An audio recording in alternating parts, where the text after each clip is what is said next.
คนเดินมาให้มื้อแม่นเมื่อเช้านี่ตรวจเลือดกับเย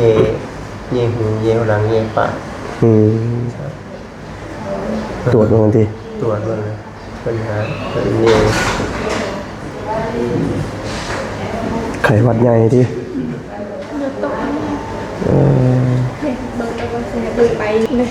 สางกีดจำเนาะค่อยอันนี้ได้ดิคือกันนั่นแหละไอ้เหี้ยสีแดงในแม่นนั้นเกล็ดเลือดเกล็ดเลือดตกสีแดงนี่เนาะแม่นเกล็ดเลือดแดงอันนี้ก็ใบเงินเนี่ยนี่กลางคืนมือแรกว่ามือแรกว่าเวลาอันตายมือเก้าเซนวันนี้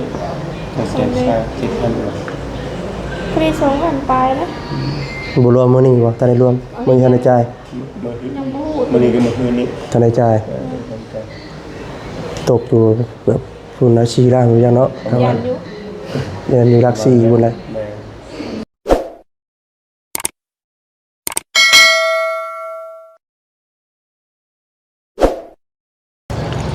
พี่น้องเนาะ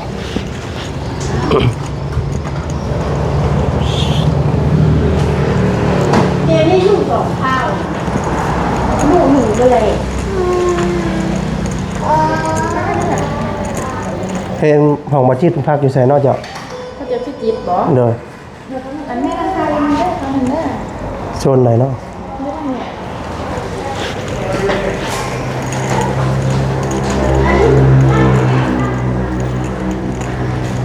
โอ้นี่วะโดยเข้าใจเด้อเด้อ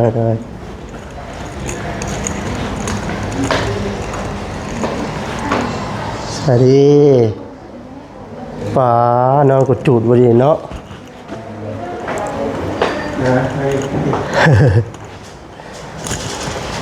กระฟื้นเมื่อนี่แกเป็นได้ใช่ใช่อะไรบ่ได้มาเยี่ยมมาเนี่ยหากระฟื้นกันนะมาแต่คุณบ่ผู้จะทงเลย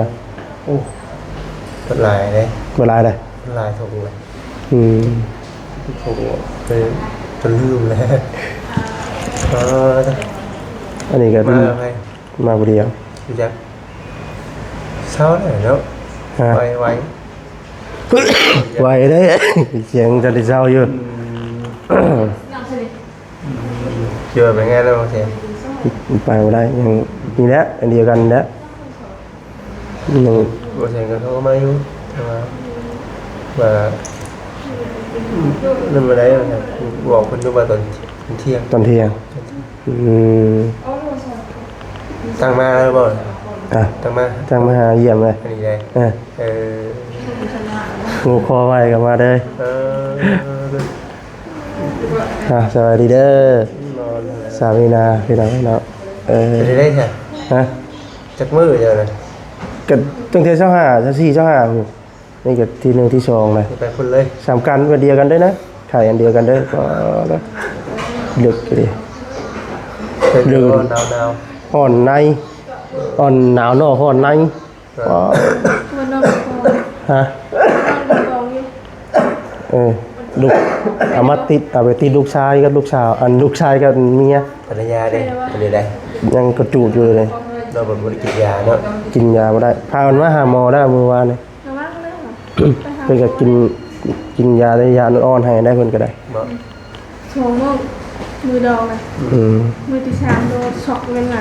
ช็อกเลยใจแข็งเลยโคตรเอานะเนาะใจแข็งอันนี้ก้าวเอาไว้รถห่วยมาหาหมอก่อนเนาะ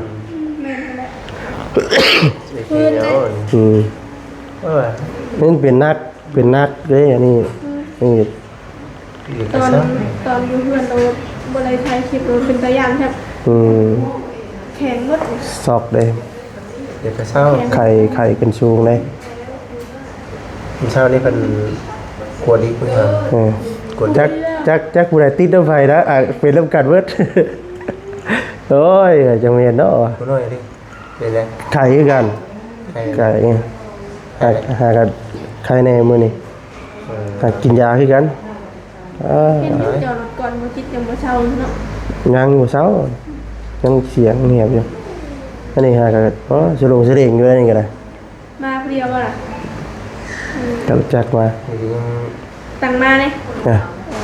มาเยี่ยมหมู่ก่อนนะเจ้าของยังลูกอวย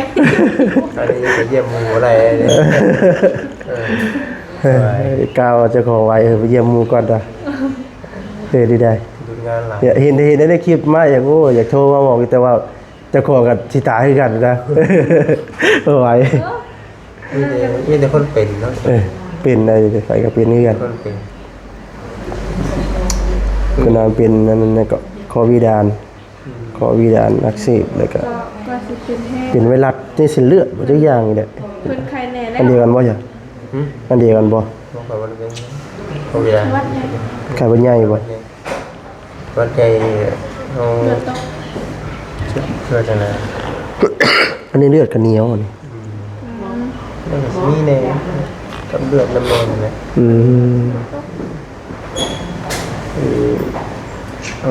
ปล่อยไว้ให้มันหึงเลยFC ก็บอกอยู่ว่าเป็นยังหัวจิตคือปล่อยให้มันบ่ได้เฮิงคนได้เนาะ2มื้อนึงมันเป็นไข้เนาะปล่อยให้มันนักเริ่มตั้งแต่มื้อใดเริ่มรู้สึกว่าอาการมือดองเด้มือดองเลยสหาเลยมือสหาเลยเริ่มได้นักก่อนนักก็ทำมันกินยาตั้งแต่มื้อไปรับจ็อบกับบ่แซนใจปูโตปูโตมื้อกินน้ำเป๊ปซี่ก่อนน้ำเย็นเลยฮ้อนแน่กินน้ำเป๊ปซี่แล้วตื่นเช้ามาแล้วบ่ยันเนี่ยมันขึ้นตัวน้ำเป๊ปซี่เนาะพอวันนั้นเฮานั่นเด้ว่าจิตนำไปกินอันน้ำเป๊ปซี่อยู่หั่นกับข้าวนั่นเด้รู้สึกว่าแบบปิดมาเลยบัดนี้ค่อยรอดเลยค่อยบ่รอดตอนแรกว่ากินว่าโรคจะรอดว่าปวดหากเลยบัดว้าเด้อวินก็มาแล้วตอนแรกมันไข้เลยบัดเป็นบาดเดียวเป็นยามบ่มีเงินดีกว่าแท้เมื่อกันใช้เขากันอ่ะใช้เลยเขายืมชิ้นมาใช้เพื่อนี่ก็ได้มาปัวเจ้าของก่อนเป็นอะไรค่ะเอาดีเด้มาแต่ค่อยไปคลินิกแล้วก็ไปสุขศาลาบ้านเฮาอีกใจสโลมเลยโอ้บ่ได้นอนจัดยาให้มื้อนั้นทำนี่ปานใดนะบ่ปานใดไข้เมื่อยแฮมไข้อันนี้บ่ช่วงจักเทื่อกินช่วงเฉพาะจะกินยาได้เช้ากินยาปุ๊บก็เป็นอีกตอนเป็นโลหาคนขับรถจนเป็นชั่วโมงได้ไปมาเชียงได้ผลนี้ได้ไปทำมามันนักขับรถมันดีได้เนาะคือคนที่รอดในตอนอยู่เฮือนน่ะจนแหล่หมดเลยนะกำหมดปากปีคนในเฮือนแล้วนั่นโลตุ้งเจ๊ดฉันได้ยินแต่เสียงเพิ่นได้ยินแต่ชื่อเป็นเพลงได้ผลเป็นตังนกมาเป็นนกไปเลยเป็นซีย่านช็อกกันเลยชิบุย่านเนาะช็อกดูใช่เมื่อคืนนี่ไม่ใช่คืนนะตักนะไปเลยใช่เป็นใช่ท่านบอกคนเอามาใช้มาเช้านี่คนว่าปัญญานี่ก็ตอนเที่ยงมื้อช่วงซื่นอะไรแล้วว่าซื่นเลยกินน้ำแล้วใครในแล้วกินข้าวกินน้ำกินข้าวใครในแล้วช่วงนั้นตอนเช้าเมื่อวานนี่กินน้ำก็ยังอยากตอนน่ะผมอยู่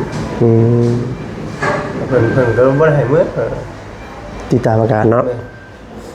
ในใจอยากเมื่อยอยู่มันหั่นเป็นอาการเพิ่นได้บ่ให้มื้อแม่นเมื่อเช้านี่ตรวจเลือดกับเยหูเยหลังเยปากตรวจบางทีตรวจเลยปัญหาเป็นเยไข้หวัดใหญ่ที่เบิ่งไปนี่เด้ใบขวดว่าเสียดอกคือกันเด้มีแต่ว่านี่มันเสียเงินบาง ยังมื้อนี้น่ะ เบิดเท่าไรได้ค่ามัน แต่ก็2 ล้าน โชว์เทือกใจเลย โอ้ 2 ล้านเนาะ ยัง2 งวดบ่ได้บ่งวดคืนนี้ก็งวดถึงเช้าเลย เดี๋ยวจะอ่านเป็นบ่ เป็นแบบนี้โอเค โอ้เก่งนะข่อยนะ เนี่ย ภาษาอังกฤษจำเนาะ ค่อยอันนี้ได้ดิ คือกันก็ได้เนี่ยไอ้เหี้ยสีแดงๆในแม่นนั้น เกล็ดเลือด เอ เกล็ด อ เลือดตกสีแดง นี่เนาะ แม่นเกล็ดเลือดแดงอันนี้ก็ใบเงินเนี่ย ใช่ ดีกลางคืนมืด มือเลขบ่มือเลขบ่มือละอันปลาย ตอน มื นี้ อ เก้าแสน 9 เซน วันนี้ เจ็บชาคิดทัน คดีสองอันปลายนะ บ่รวมมื้อนี้บ่ทันได้รวมมื้อทันได้จ่าย ยังบ่พูด มันนี้ก็มาคืนนี้ ทันได้จ่ายตกอยู่เกือบพุ่นละ4ล้านอยู่จังเนาะถ้า ยั ว่าน อยู่ เดือนอยู่หลัก4พุ่นแหละ เมื่อคืนนี้ครับ เอ้าแน่ดีเศร้าก็ดีใจได้เนาะ เลยเนี่ย พี่ได้ออกนะ ดีก็ดีเศร้า พออยู่ ถ้าอยู่อ่อนๆแอดอยู่เพื่อนว่าเมื่อยกันอย่างนี้ อยู่บ้านเขากินยุบยาคักเยอะแต่มัน บุลงเลย บัดผิดยาเลยครับทำไมอีก นี่ครับไปใส่สโลมอยู่ชุกชะลาคือใครในมาเด็ดบัดเช้าใส่บัดคือยังอ่อนแอดอยู่เนี่ย ยังทันได้ลูกบ่สามแม่พนาน ยังอยู่ ยังอยู่เราให้ คนท้องแบบ ท้อ นี้ งกินยาก็บ่ได้ที่จะนอนก็นอนแบบ อืม ใช่เปลี่ยนแห้งแล้ว ติดน้ำฟัวด้วย ติด ลูก กันแน่เนาะ เออน อนมัน นอนนำกันได้อยู่ข้างกัน บ่นอนก็ วันนี้ไอวัดอยู่กันบัด คืนนี้แหละนะ ลูกชายก็ติดน้ำพ่ออีกว้าว ใช่ไปติดนั่นอีกที แม่นพาแต่พอเราพาไปกวด หมดเงินหมดซานเลย อันนี้ก็พอเริ่มได้แต่พอเรียน คำว่าได้เป็นเนี่ยมันอยากติดกันเบิดเนาะโลกอันนี้เนาะติดในเบิดครอบครัวได้จนลาได้ เชือกนอนในมือกินนอนกันเอาไว้อยากงั้นกล่อมนอนนะ เห็นยังเนาะมีแต่นอนกับนอนนะ ออกใช้ยากินขอแสบไหม บัดนี้ได้ชิตุ้ยเนาะ เพราะว่าดีเดนตะกี้เดี๋ยวน้อยๆเนาะจะว่าปะ เนาะ โยใส่น้ำเกลืออะไรทงนะตุ้ยแล้ววันนี้ ช่วง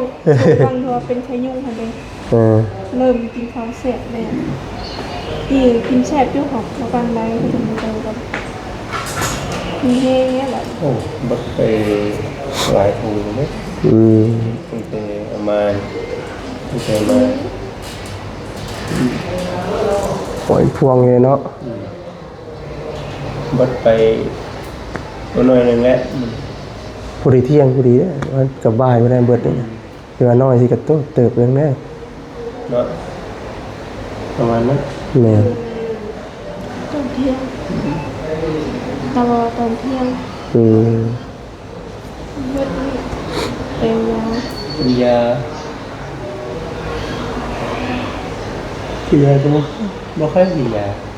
แต่พอตอนแม่ต้องมาเป็นหมูอ่ะ อืม บอกมาให้มาได้เหรอ โยเราเป็นห่วงลูกเขยนะพอเนาะ ยาโอ้ยปิ่นชุมเนาะบ่ได้คน นั่นแหละ แม่นเป็นคำบ่กลัวคำบ่ได้ มาอยู่ห้องหมอชงเลยก็ซ้ำเป็นเดือน คือจังคนว่าเนาะกินยาลืมเพศเนาะ แม่ จะหาซื้อยามากินนะชื่อแต่บ่ได้กลัวเนาะบ่เศร้า บ่กินก็เฮ็ดให้คุมปากคุมคออยู่ อืม ไปมาจนบ่อยากเอาซิ ดินนาบ่ได้ แม่กินนั่นกินนี่ก็นี่คุมเขา อันนี้เพิ่นให้กินน้ำละลายบ่แม่นบ่ ก็สิเฮ็ดได้ ให้กินน้ำลาย คุมสมแม่ อืม น้ำส้มส่วนมากน้ำส้มก็ให้ขาดน้ำส้ม อืม ใครในนั้นอยู่บ่ได้มันคุมปากได้ อันนี้แหละเนาะ นะมีแต่เบิ่งสโลมนี่แหละมันเบิดแล้วก็เมื่อแล้วโอ้ กะว่าช่วงจังได๋ก็สู่เวียกสู่งานต่ออีก มาโอ้ โอ้ย ใช่ หยุดลายมือเลย ก็มามือจริงจัง อันนั้น อันนี้ยังได้มือเติบอยู่แล้ว ได้ออกวันนี้ได้นอนมาเล่นมืออื่นไปแล้ว เออ ใช่นะ เอาไปอืม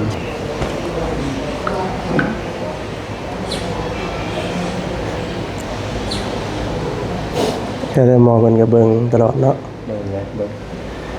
บริการมือ อืม ได้มากัน ก็หลอกตลอดเนาะ ดีเลยมาพี่เขาเที่ยวมาได้พระเจ้าเที่ยวมาทั้งคืนนี้เที่ยวมา อืม พระเจ้า ที่แต่ถ้ากันมากที่แต่ละเทื่อ เคยเช่าพี่ได้ อืม เคยเช่าพี่ได้ เช้ามาแต่ละเทื่อเลย ทั้งเมียไทยอย่าง เนี่ย อืม ไม่ง่ายแบบมา เอามีน้ำมาครับมานี่ คนละเปลี่ยนเลยโชว์ผู้เมียพี่น้อง พี่กันบ่ เปลี่ยนเลยเอาช่วงนั้นคนเจ็บท้องเนี่ย อ่า วันนั้นเราเอาผัวมา หมด ผัวมา แล้ว แล้ว เมียแล้วก็ผัว อืม ช่วงนั้นเจ็บท้อง ไปในแล้วพี่น้องไปแล้วไปในแล้ว กลับบ้านมื้อนี้เนาะ เมื่ออีกตอนเที่ยงพักผ่อนอีกแมลงมืนไปคืองานพี่น้องเนาะมือเนาะ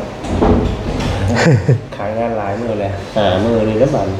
หนึ่งหา หามือนี่เลย ตั้งแต่25ว่าก็ได้25เรียน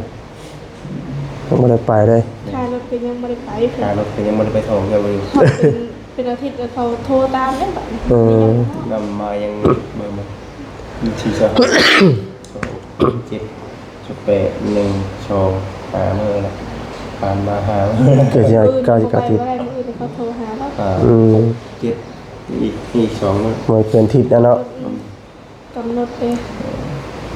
เจ้า เป็นมาเป็นพ่อมนาผ่อนจาก อืม ถอกมา ใครเข้าแทนเลย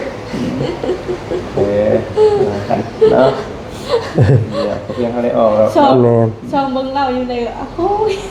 เอาคุยก่อนเลย เอ้ยเนาะ จิตเยอะกูเห็นอะไร มันบ่ได้บ่มีการ์ตูนเดียวกันนะเนาะ ตอนกัน โอ้ยโดนมีแต่เศร้าแล้วเศร้าแต่แบบหาเงินหาห้ามแล้วแบบ อืม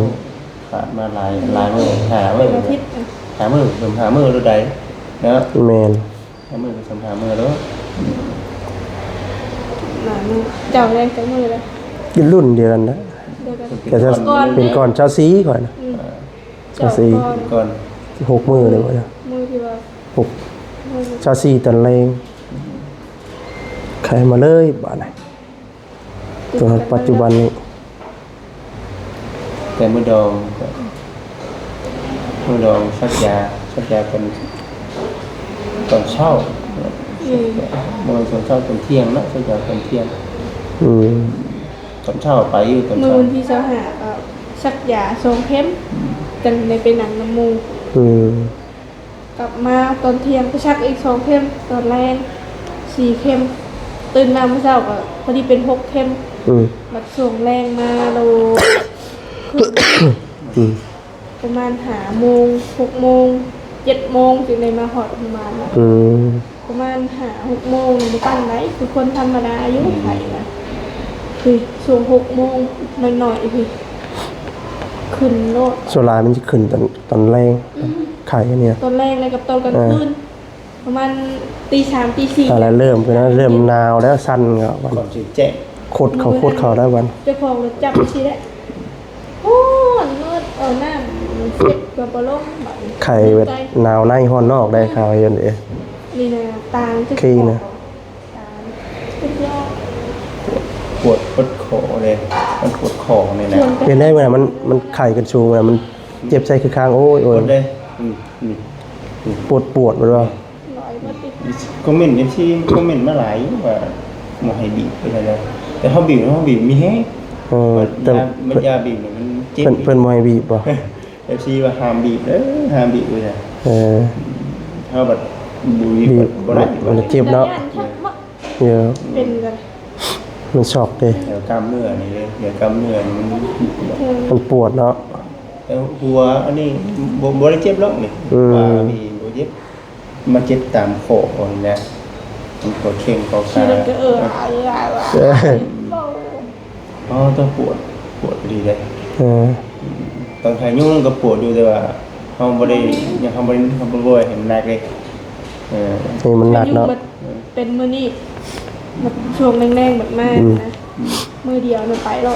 เขาบ่ได้เห็นมันหนักนั่นน่ะอันนี้ก็ใจแข็งไว้แล้วนะครับคิดว่าบ่อยากมาแล้วว่าได้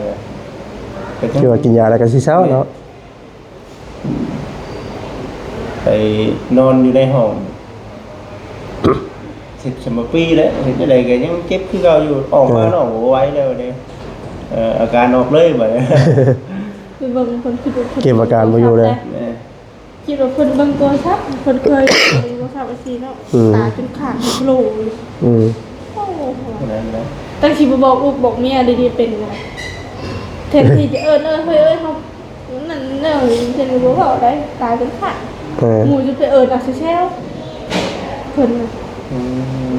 น้ำจนหมดคู่นึงคู่ดำน่ะ ช็อกของดังก็บ่แห้งแน่เนาะ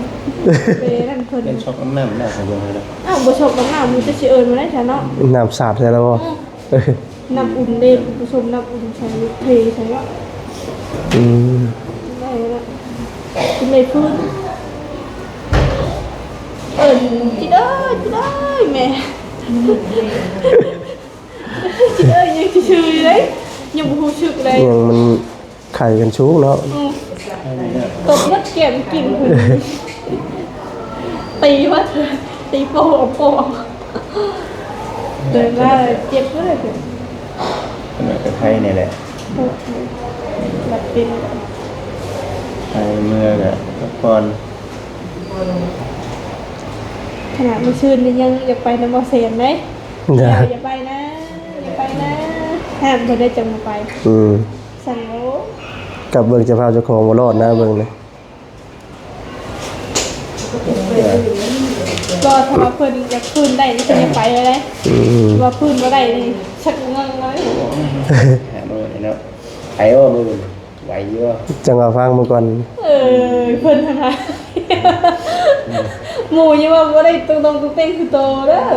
มื้อนี้เจ้าของยังบ่ได้ออกครับจะชวนหมู่ไปทางแน่บ่ใช่ หมู่ตรงเต็งกับหมู่ก็จะได้เป็นข้าวเช้ากันเนาะ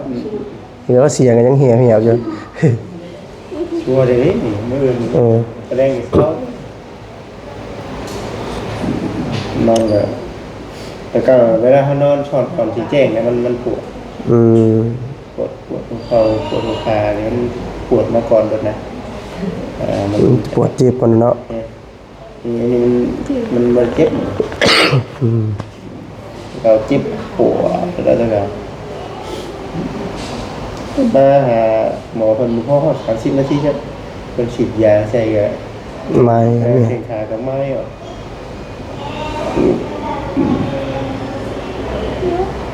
อย่างบ่กันอย่างเย็บมาหายใจ เมื่อยได้เป็นไปเดียวกันว่าแบบหายใจบ่ทั่วท้องกันบ่ หายใจบ่ค่อยติดเป็นน่ะ คือกันเด้ หายใจแบบ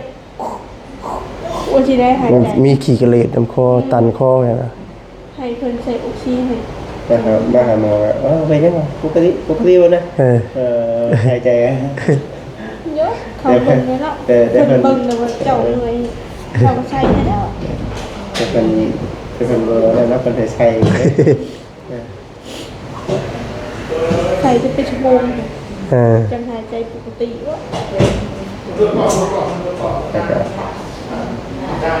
อบควันมากิน โอ้โดมัน ยาเลยเพราะว่าเป็นที่คือเลยแบบเป็นปอดเป็นยาอย่างก็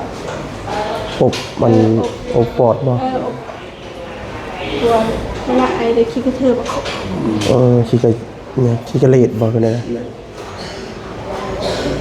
ใครได้อบชมเพื่อ3เพื่อกับใครเนี่ยบ่ได้ที่เนี่ยตะกี้ไอเลยก็นี่ออกมาเฮียนก็สิแวะชื่ออยากไอเมื่ออย่าอมก็อย่าอมมาได้นี่ สื่อติดตัวไว้ ซื้อยาปรุงพระก็กินไปก็บ่รู้อ่ะ มันบ่ถือกันเลยมันบ่ถือกับพญาเฮาเลย เป็นไข่ธรรมดาเนาะ ทำไข่ธรรมดาเช้า มันว่าอยู่ที่แบบพระเจ้าขวดเลือดก่อนก็จะใส่ยานะ เอาตรวจเบิ่งพญาได้มันอยู่ในเส้นเลือดอันหยังเลย เดินจะ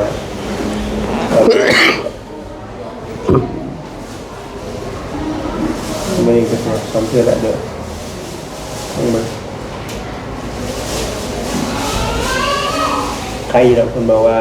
เมื่อนี่เลย ดีใจอย่างนะ ดีใจแล้ว อยู่ก่อนนะ ว่าเลยทีว่า เว้นมาพร้อมแล้วอยู่อีก2 มื้อต่ออีกมื้อนี้นะหมดพอดี มันเป็นเกมนักหัวมันใจอยู่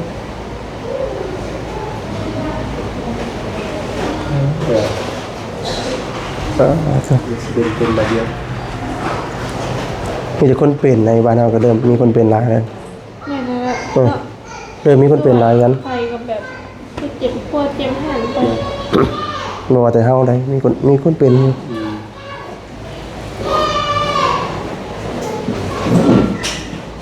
เป็นมาเดียวโอ้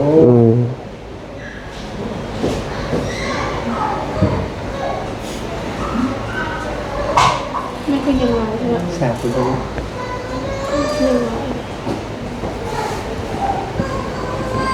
ปิงเอาไว้ เนาะเนาะว่าไป ฮะ ปิงเนี่ย เราในกล่อง ไหนซ่าเนาะ ลงแฮงหลายมันยันฮัดซอก มาใส่ร้ายละ มันลงไวเด้ เคยเห็นไหมสุดครับ ปล่อยน้ำสโลมแฮง ตามมูย่ำใส่สโลมเลยเวลาช็อกสโลมเลยเป็นระยะคือตัวช็อกมือนั่นนะแค่ชีวาตัวรอด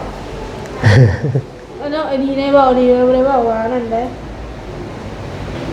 อันนี้นะข้างนี่นะกัดชีได้จนเบี้ยวอ่ะ เดี๋ยว กัดเข็นคนบางคนเสียพวกเขา แหมชาวได้อะเป็น พอก็ไม่ ไกล แลนเป็นน้ำคนขับรถคนทางกลับมา เฮ็ดหยังบ่ถึกได้แล้วก็ได้เนาะ กลับมาให้คนไปเอิญจักชิเลนไปทางได้หวะ ก็สิไปหาไผได้ มันจะความหาเลย มาเซนเลย ชวนเมื่อแต่บอเชนผู้เดียวได้เป็นไง มาเซนมาเซนอยู่ ใครได้บอกนะบอกมีโทรหาบอเชนนะ เมย์ซาควันกันนะเด้มาหาไอเช่นน่ะมาหาไอเช่นน่ะ เราถ่ายคลิปอยู่จัง โทรศัพท์ผมสีได้กดรหัสกับชี้หาเถื่อจนชี้ได้วะลืมได้เกือบกินก็ไม่ได้เอาเลยเพื่อน เป็นป้าเกิดมาเลยโมได้ใช้ทำสื่อ มาเราพิมพ์มัดหามหินก็ไม่ได้ปิดเลยพิมพ์ทันเลยมันนั่นเราโทรให้งานเราปิดให้แม่นะกันเนาะคนหมดคนนั่นใช่กลัวของเขาอีกแล้ว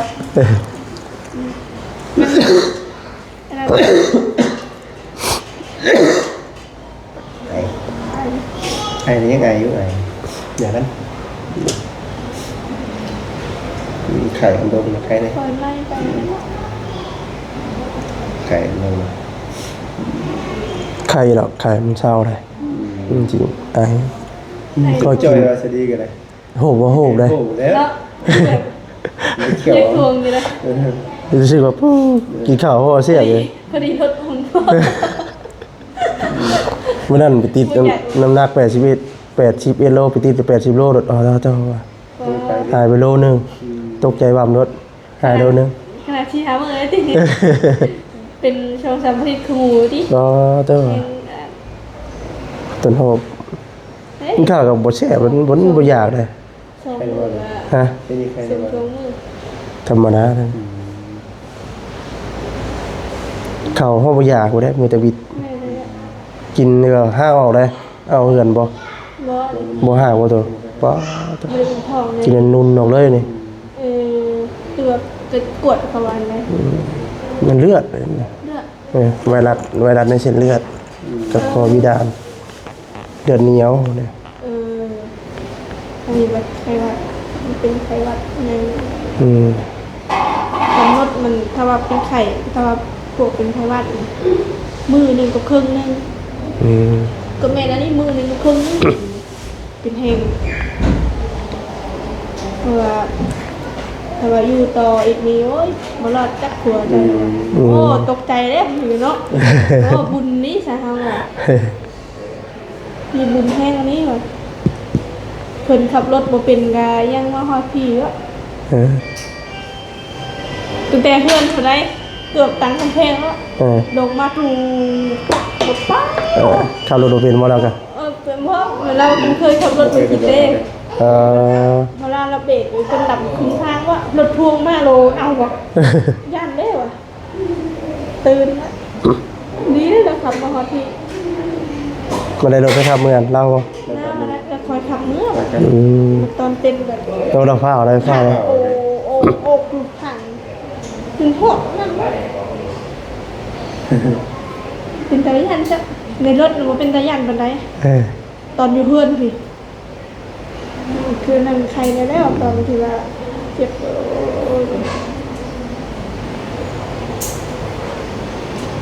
หยาเต็มทั้งนั้น อืม สัตว์เลย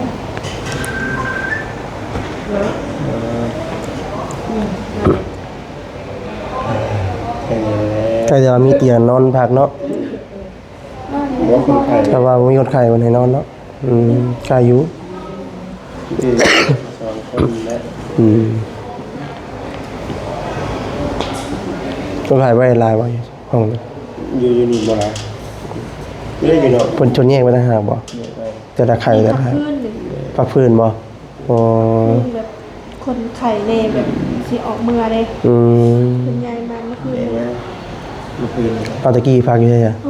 ห้องตะพุ่นบ่ห้องตะวองสามีนาพักกี่ผู้ เนี่ยขั้นตอนไป คอยยิงให้เบิ่งให้นั่นเบิดเนาะ พ่อเลยชอบของพ่อแล้ว เห็นใจเดี๋ยวเอาไว้ บออันนั้นนี่ชื่อน่ะ เออ เห็นบอติก ถุงมันแฟบก็เลยซื้อเอาเข็มในเจ๊ ครึ่งแล้ว เอาเข็มเจาะหูมัน เจาะได้ปะ เอ้าเจาะหูอาการมันเข้าซื่อ เจาะไหม เอามันเป็นยังไงอยู่แต่เรากัน อ่ะเจ้าของเป็นเป็นยังไง